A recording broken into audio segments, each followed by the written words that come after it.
Hello and welcome to your daily dose of Satoshi's news. Today's day is Tuesday, the 31st of December 2024. The year of 1,000,000 transactions per second or more, and that's probably the last time I'm going to say that because it will be 2025 tomorrow. Bring it on. Experience the best of both worlds today at betbitcoinersv.com, the best casino of sports betting on chain. Have a little flutter in private using the original protocol and genuine Bitcoin. Right, let's see what we got today. We've got Calvin bringing out one of his famous predictions, so we'll have a look at this. This is a Calvin Air 2025 predictions.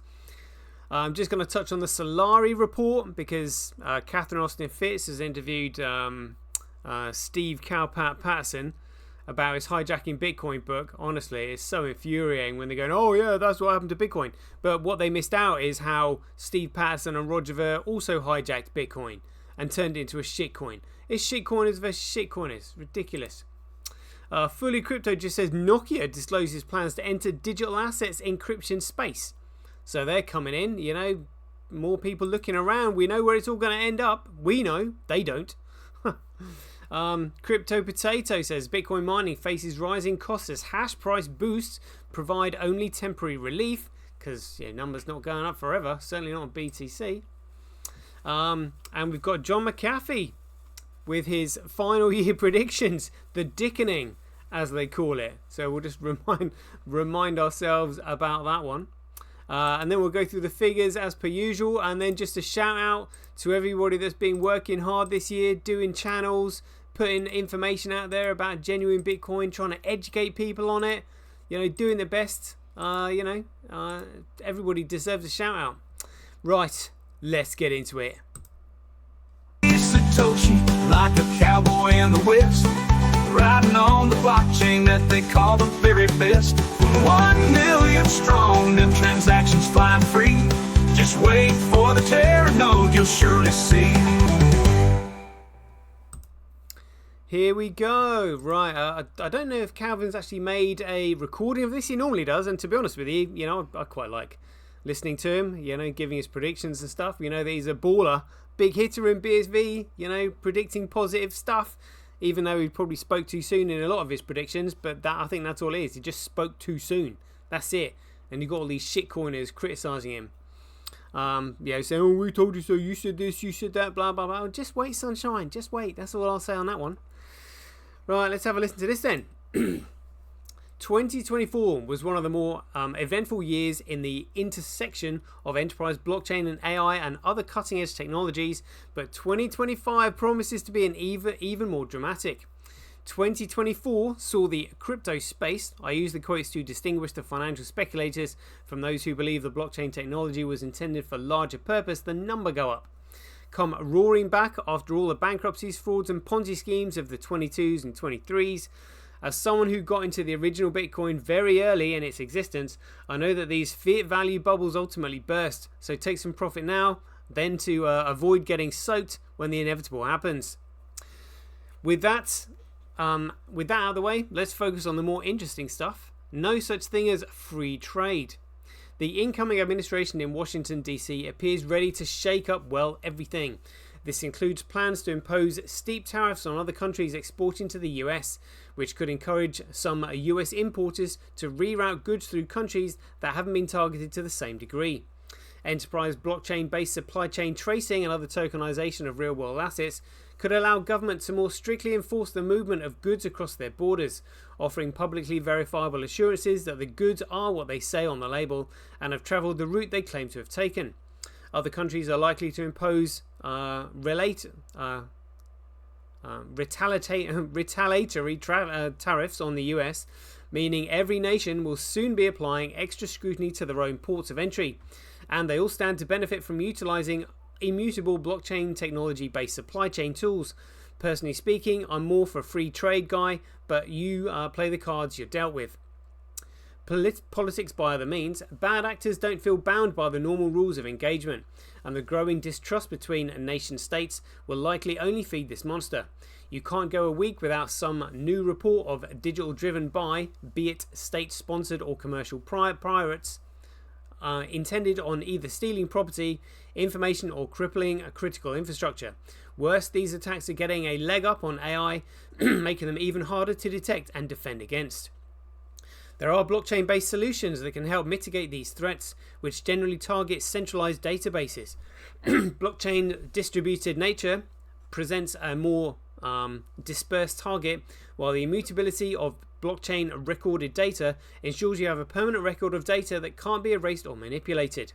Tools already exist to publish hashes of stored data on the blockchain at regular intervals, with any change to a dataset resulting in a different hash output. This would immediately signal a data intrusion, allowing security teams to react far sooner to outside threats. And you'll have untampered set of data to compare against any unwarranted revisions. If the bad guys are bringing guns to this knife fight, Enterprise blockchain is the 44 Magnum you want riding on your hip. This is how we do it. In my annual predictions 1 year ago, I warned that decentralized autonomous organizations were a myth, and there were invariably a select group of insiders, usually VC investors, calling the shots. That view was validated this November by a US federal court ruling that the Lido DAO institutional investors can indeed be held liable for actions stemming from the voters of the DAO community. There is value in decentralized finance protocols, but the key is having participants who have true sense of community and one that extends beyond speculative betting on token yield. This is an ideal solution for microfinance initiatives, given those communities' traditional inability to utilize mainstream financial institutions. DeFi, at least when it's based on blockchain that can process a large volume of transactions with nominal fees, can offer great accessibility to finance without intermediaries imposing fees that preclude participation by people on the lower rungs of the socioeconomic ladder. And the transparency of transactions on the blockchain ensures that no one plays fast and loose with the community's funding pool. All we are saying is give Web3 a chance. Many people likely roll their eyes at the mere mention of Web3 these days, and for good reason. Most efforts in this space have failed because they tried to build on networks incapable of handling the volume of data these apps require. Like Chief Brody told Quint, "You're gonna need a bigger boat." GameFi, in the form of play-to-earn games, has proven a minor bright spot in the Web3 space, particularly in developing countries. But players aren't getting rich off these games, meaning developers still have to create compelling content to keep players coming back. Telegram-based tap-to-earn game Hamster Combat made a big splash this summer, but has since lost 90% of its players due to its tedious gameplay. In most Web2 games, centralized companies control the issuance of in-game items and limit how players can use these assets. In Web3, non-fungible tokens can help flip this script, and shame on you if you still think NFTs are limited to crudely rendered JPEGs. Minting in-game assets as NFTs offered complete ownership of those assets, recorded on the blockchain for anyone to verify, allowing owners to sell, trade, transfer items as they choose. Developers can also choose to structure this system to receive royalty payments when an asset changes hands, ensuring creators don't get left out in the cold. Some developers are pushing Web3 gaming into the educational sector, offering kids their first taste of rudimentary coding and computer science, using basic tools to build gladiatorial bots and the battle each other. Kids quickly learn what works and what doesn't, taking them back to the drawing board to build a better mousetrap, and they'll own their mousetraps. The platform is just the arena in which the combat occurs, so kids not only get an introduction to code, but also learn on the importance of ownership, something that will serve them well in an increasingly digitized world. Paging.ai, a group of tech-savvy analysts will use AI to develop a new pathogen that spreads like wildfire, bringing disease and death to all four corners of the globe. But a plucky group of scientists will turn the tables by using AI to develop an antidote, although the bigger challenges comes in convincing the COVID-weary public to roll up their sleeves and get the jab. What the fuck is he on about? Rolling up their sleeves and get the jab? Oh wait, that's the symptoms of the new screenplay. In all good, I'm starting to get worried then. In all seriousness, I expect medical researchers using AI to run simulated tests will soon identify compounds that either cure or significantly reduce the impact of major diseases stroke afflictions. Never going to happen. Not while this lot control all the medical industry and stuff. And the politics and the courts and everything. Medical testing on a scale that would take a legion of humans and entity to complete will be the first area in which AI makes major impact on society. That is, besides high schoolers cheating on their essays. Big Pharma has been criticised for focusing on developing products that only manage conditions that require users to take every day, rather than discovering new preventatives, antibiotics that need only be taken once or annually. The companies cite the prohibitive costs of hunting for cures without any certainty that such a cure exists. AI-led testing can significantly reduce these costs, and the companies that identify and develop cures would also earn a fortune in good publicity. But if the big firms won't take the opportunity, some frustrated junior scientists will. Be on the lookout for smaller, hungrier biotech firms employing AI to eat Big Pharma's lunch and save our bacon. AI copyright management. As promising as AI is on its own, it becomes a Hollywood dream team when it pairs up with enterprise blockchain technology.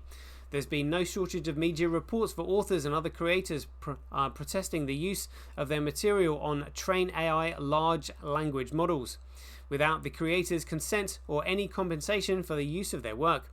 But creators can mint their proprietary content as an NFT that can then be assigned a value in self-executing smart contracts on an enterprise blockchain. The contract can specify conditions of accessing content, including how long access is granted, for what purpose, at what price, etc. The agreed upon payment is issued to the creator, access is granted, and both parties walk away happy, or at least not feeling cheated.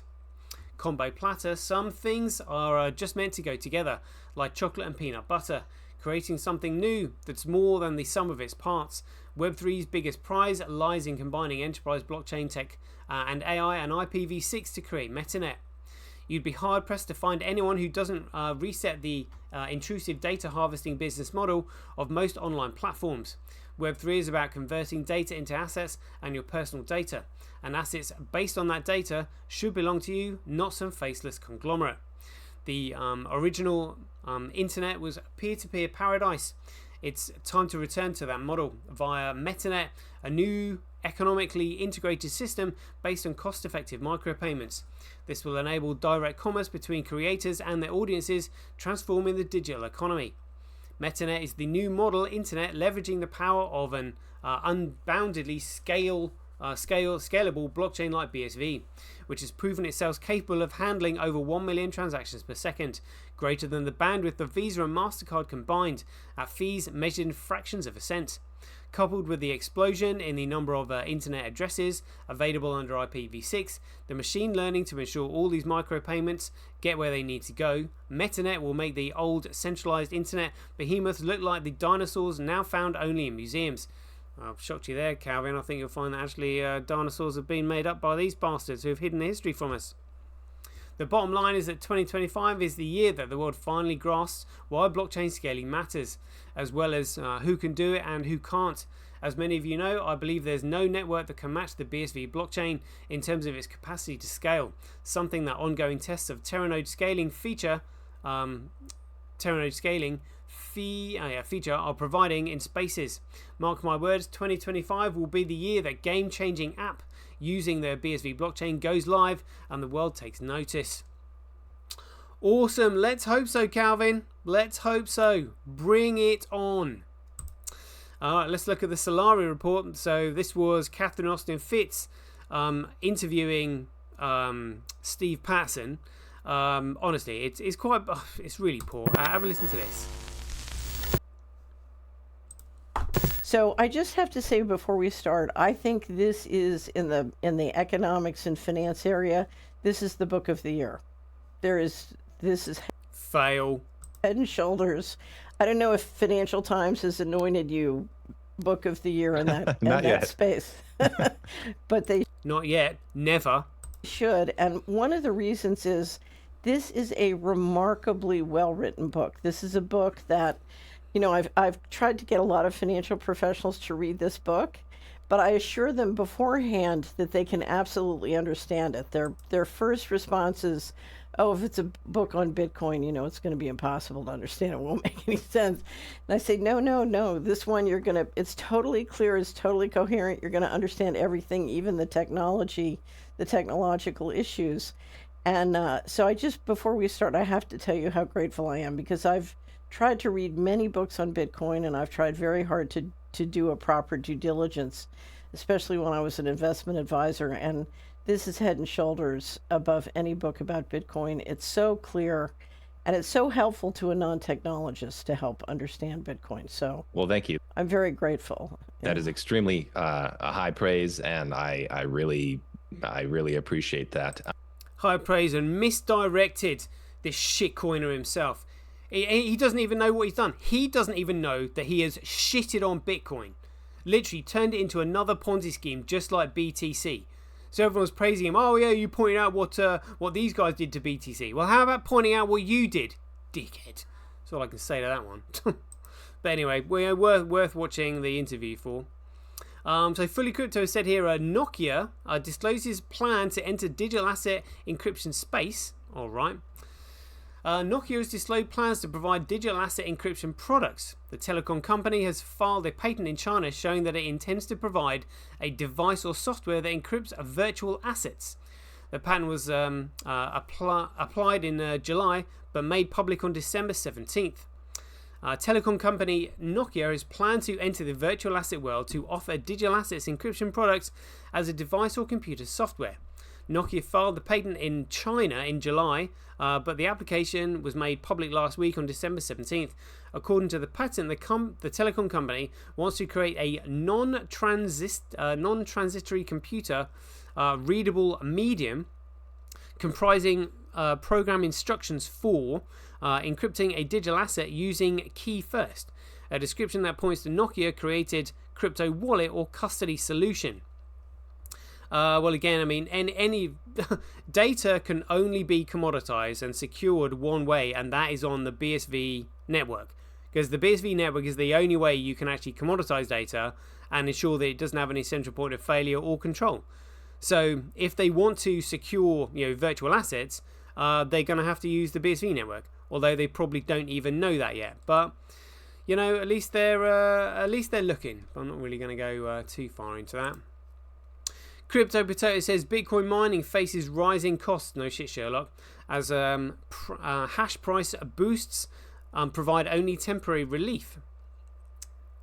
Hash price boosts.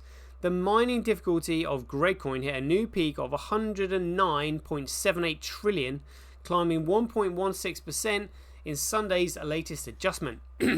This represented a 24% increase over the past 90 days and a 52% rise during the last 3 months of the year. Meanwhile, Grapecoin hash rate also crossed the 800 exahashes threshold this month for the first time, signaling the network's solid performance. Actually, it doesn't really signal performance at all. Hash rate is nothing to do with performance. Hash rate just simply is the number of people or the amount of computing power going into solve SHA-256, so you could win the block fee and the block reward. That's it. That's all it does. And it's literally miners chase profit, so they will chase number go up. So it's got nothing to do with the network's performance at all. But we know that. Despite these indicators of a strong network, miners face challenges due to the halved block rewards and increased difficulty, which squeezes their profitability. Basically squeezes them off the chain. They want Grapecoin to be proof of stake. And in order to be proof of stake, they need a reason to squeeze all the other miners off the chain. And that's what they're doing. They don't want a competitive network. They want a centrally controlled network that they centrally control. And that is it. Temporary relief, but cost pressures mounts for Grapecoin miners. CoinShare Q3 Grapecoin mining report highlights that although these factors have raised mining costs, the recent rise in hash price has provided temporary relief. However, this boost is not expected to last, and the miners will need to adapt the long-term pressures driven by rising costs and competition for resources. I mean, again, this entire article is complete BS. because it's all based on number go up, pumped by Tether. There's no real utility there. If the real utility was there, it would be all over the price would be like millions, probably by now, ever, and you'd have a lot more miners on there with massive blocks coming through, processing huge quantities of data, and the price going up and up and up and up and up. You know, they wouldn't be struggling at this pathetic price at just like 95 or 100 grand. Honestly, 100 grand a coin is nothing, literally nothing. It's pathetic. It should be millions by now, millions, if it was actually used in the way that Satoshi Nakamoto intended. Let's get into a little bit of 365 days of Bitcoin history. So on the 31st of December 2020, on the 18th of June 2017, John McAfee tweeted, "I will eat my dick on national television," and that's if Bitcoin did not reach $500,000 within 3 years. He later revised it on the 29th of November 2017 by tweeting, "I now predict Bitcoin at $1 million by the end of 2020. I will eat my dick if I'm wrong." So this is it. He said, when I predicted Bitcoin at 500,000 by the end of 2020, it used a model that predicted $5,000 at the end of 2017. BTC has accelerated much faster than my model assumes. I now predict Bitcoin at $1 million by the end of 2020. Well, that's now, 5 years ago now. I will eat my dick if I'm wrong. Well, it's nowhere near that, mate, because this lot have got in there and completely screwed it up. So he said, there you have it. Well, we win in any case if Bitcoin does not hit $1 million by December 31st, 2020. I will eat my dick. Well, you weren't around for that, unfortunately, John. So even John McAfee said he calls his own 1 million Bitcoin price prediction nonsense. Well, he was backtracking because he realized that it had been corrupted. Worthless coin, McAfee says he never believed Bitcoin would hit $1 million while he was backtracking. But John McAfee's famous statement regarding eating his own manhood was referred to as the dickening and led to the creation of a website. Thedickening.com. Let's see if it's still there. The story of John McAfee. Oh, there we go. He was funny while he was around. I'll give him that. You know, wacky and wondrous as it was. But there we go. R.I.P. John McAfee. Died under extremely mysterious circumstances in a Spanish jail after pissing off the cabal. I wonder what had happened there. The same prison they held Roger Ver in. Right, let's have a quick look at the figures then while we're here. We've got Bitcoin at just $52. Hash rate, we'll have a quick look at that. Or we'll have a quick look at the difficulty adjustment. Yeah, look, it's just gone up again. Literally, it's the highest it's ever been. Fantastic stuff. And we've got network nodes. We'll have a look at hash rate on Bitcoin. There we go. Excellent stuff. Yeah, just plodding along there very nicely. Transactions, 98.52% of the transactions on all the Bitcoin forks. But let's just cross-reference that with BitInfo charts. We've got 22,466,940 transactions over the last 24 hours. We'll cross-reference that with what's on chain. 22,102,530 transactions. Very good. Block size is 97.35% on all the Bitcoin chains. Let's have a look at... Ooh, that looks alright, didn't it? Let's have a look at these blocks coming... let's have a look at these blocks coming through. There we are. There we are. Look at that. So 347, 107, 224. Oh, fantastic blocks coming through here. 212. So 347, biggest one so far. 188, 125, 168, 89. Yeah. Oh. So there we go. We've got 347 megabyte block. And that's in comparison to Gregcoin. That's biggest block is just 2.1. Bcrash, no blocks over a megabyte. And Fisher Price Cash still can't get all their blocks over a kilobyte, let alone anywhere near a megabyte. What a joke that is. 72,000 times cheaper to transact on Bitcoin than Gregcoin. You're mining Bitcoin at a 24.9% comparable loss. It's also 13% more profitable to mine a Fisher Price Cash. Interesting. Let's have a look at the pie charts here, because this is where the politics is. It's all in the hash rate. It's all in the hash rate. I've got Gregcoin with Foundry USA Pool. That's MasterCard 30% of the hash rate. Other miners 2.0 on there. Bcrush other miners 52.08 hash rate, and profitability being carefully managed.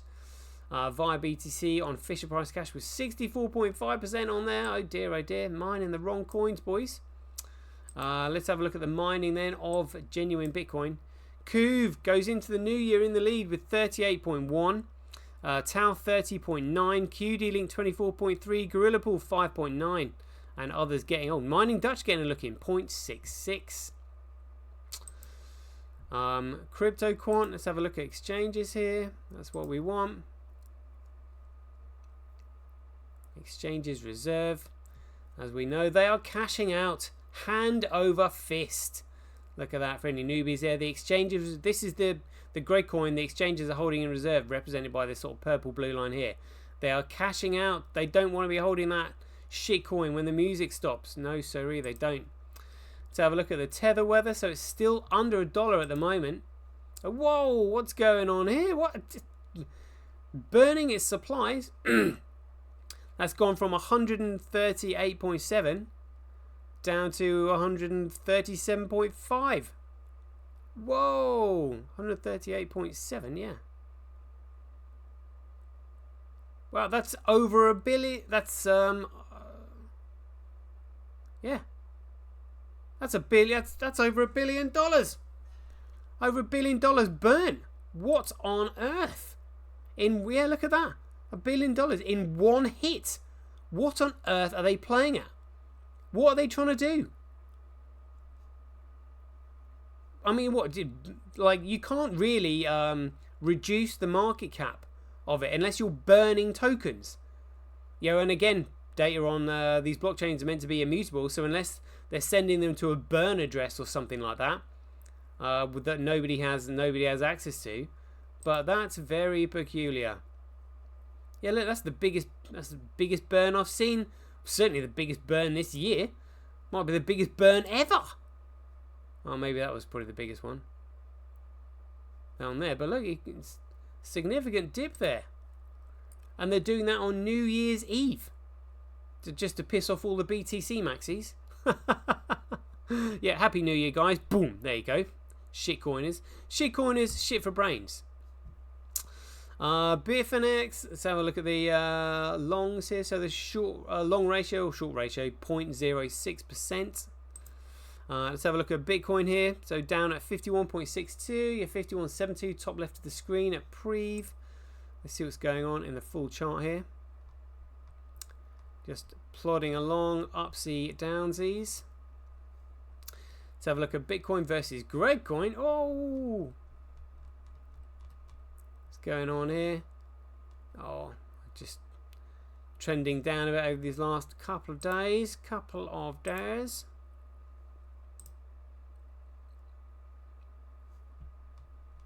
Yeah, oh well. Never mind. We'll just have a look at Bitcoin versus USD. Trending sideways. Had a bit of a green candle earlier this morning. Had that rally up yesterday, then it's come down again. Pushing ups and downs. Alright. Let's have a look at Orange Gateway. So this is Bitcoin versus USD. Oh, so they're up to date. Yeah, okay, very good. Bitcoin versus Gregcoin. Yep, just trending down slowly. Right, let's do a shout out to all those people who've been working hard this year on Bitcoin and potentially bringing channels out. So Natal Bankovic just said here, he goes, I have a channel with 130,000 subscribers. I don't know any other channels doing BSV videos that are bigger than that. Maybe the occasional video or mention from a bigger channel, but not dedicated only to Bitcoin BSV. I have some serious thinking to do, so I was like, come on, let's give it a go. Yeah, let's do it.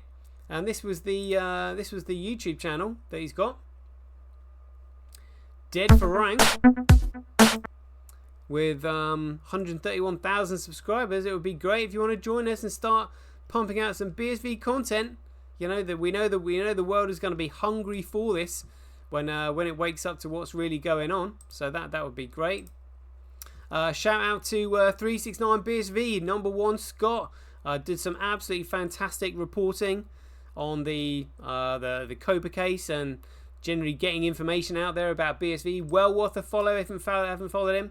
Top bloke. Met him at the conferences. You know, classic BSVer searching for the truth. Loving that. Shout out to Truth Machine as well. An absolute tear. Bitcoin Badger, or the Bitcoin Honey Badger, as we like to refer to him. Been putting out some great content. Bitcoin Maxi also putting out videos. Great job there. And Gavin Gregory doing daily videos. You know, trying to get to the bottom of things, getting people like Liz Crokin on and stuff like that. Did the interviews with Tufty the Cat on creating Tufty the Cat Gate and all that. You know, and it was him that was telling Scott to take his petition down and all that. What a year it's been. What a year. Also, shout out to BSV Bulldozer, putting some great content out there. Marcus at BSV Search, doing some great educational videos. Very calm composure there on his videos. Very pleasant to listen to. Maximus Crypto, even though he does shitcoining, you know, and he promotes like, you know, ERC20 tokens like Jasby and all that. Still bullish on BSV. Done some great videos. Managed to get a lot of attention over to it. So shout out to him there. Happy New Year. Tim Swan also doing some great videos. Good educational, technical videos on BSV, because he knows that BSV is the real Bitcoin. CoinGeek. I mean, look at this video views. This is hilarious. Like, you've got a media company here with a billionaire backer, and they've got videos with just like 253 views on 187, 488. I mean, it's just hilarious. It's hilarious, honestly. Oh dear. And then we got BSV blockchain here. They've got 143k subscribers on that. But again, videos only get 195, 2.5k, 860. You know, I mean, when you consider you're literally like, you know, the richest man in the world is involved in this, and all these big hitters like billionaires and all that. You know, the media stuff. I mean, I don't know who the managers are of these things, but I mean, the content is just, I mean, like, I prefer listening to all of us renegades out there, you know, not backed by anybody, literally doing this for the love of the game, being completely ignored by all these big hitters and CoinGeek and BSV blockchain and all that. I much prefer watching their content. It's genuine, you know, in the thick of it. You know, I mean, what do this lot do? Are they meant to be producing educational video? Where's the education? And if it's not educational, where's the entertainment? You've got none. You've got no education and no entertainment. Like, isn't that what media is meant to be about? Oh dear. Anyway, I wish everybody a happy New Year. I'm quite looking forward to 2025. That's a 33-minute show. Yeah, we'll leave it there. So, as ever, if you enjoy these updates, please ding your donations for your appreciation to either Satoshi@sendme.com, handcash.io, simply.cash, relasia.com, rockwallet.me, or senti.ch. We'll leave it there. Hope you enjoyed it. As ever, be aware, take care, stay safe out there. Have a happy New Year, and we'll see you in the next one.